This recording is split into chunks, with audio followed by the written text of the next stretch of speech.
talking about taking responsibility, I read Matthew McConaughey's book recently, Green Lights, and in it, he writes about when his father passed away, and the day he passed away, he went to a tree and he engraved in that tree, less impressed, more involved. And I think as you describe like your experience, those words and that kind of concept applies directly to how you sort of dealt with it, where you're living a life where you're just impressed by your heroes around you, you're impressed by the people, and you're not actioning anything. And then once that responsibility is kind of forced upon you and that perspective is given to you, you start to realize that, as you said, like you are in control, and you know, you need to be more involved. You have to be the one to make things happen for yourself. And it's beautiful that you had that support network around you and that you took action to create what it is like you want to be creating. I think a lot of people go the other way with trauma.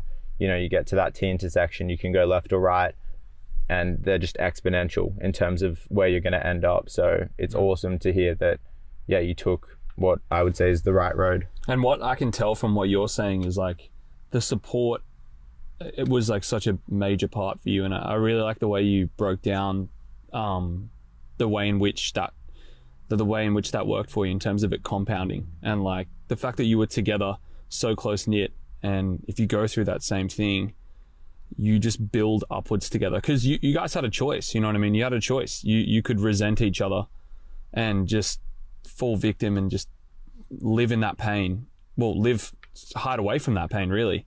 But you guys chose to just like go 10 toes deep in the pain and sit in it together and sort of come out of that together. And it seems like what you're saying with the activities you now do are almost just like they're just like what's the right word? Not a repercussion of it, but after like this, you've found these activities in which that you can express like that struggle that you had in that time. That's another way of you having a mini struggle and keeping that mindset day to day.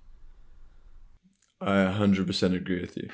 By the way, Josh, I love Green Lights by Matthew McConaughey. It's a great book. But just, yeah, no, it's a really good book. But just to go back to that, yeah, I fully agree with you.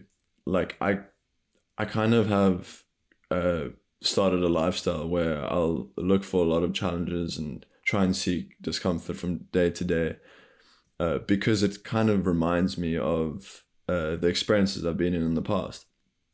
And being in those uncomfortable situations, or being through mini trauma kind of situations, that you can kind of, there's always this repetitive cycle of like, okay, this is a shit situation. It's tough. It's hard. I don't want to be here. It sucks.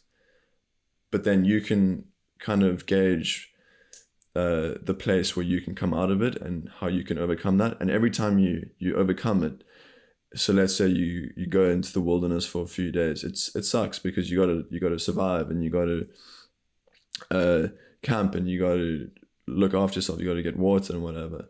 But afterwards, you always come out and you're like, shit, I did that. Like, that was me. I came out of this mini traumatic situation, and it's kind of a more controlled environment. And when you keep doing this and you keep doing this, you start to, your self-esteem just completely goes through the roof in a good way. And with that, you start to want to just share these experiences with everyone because of how great it's been for you, you know?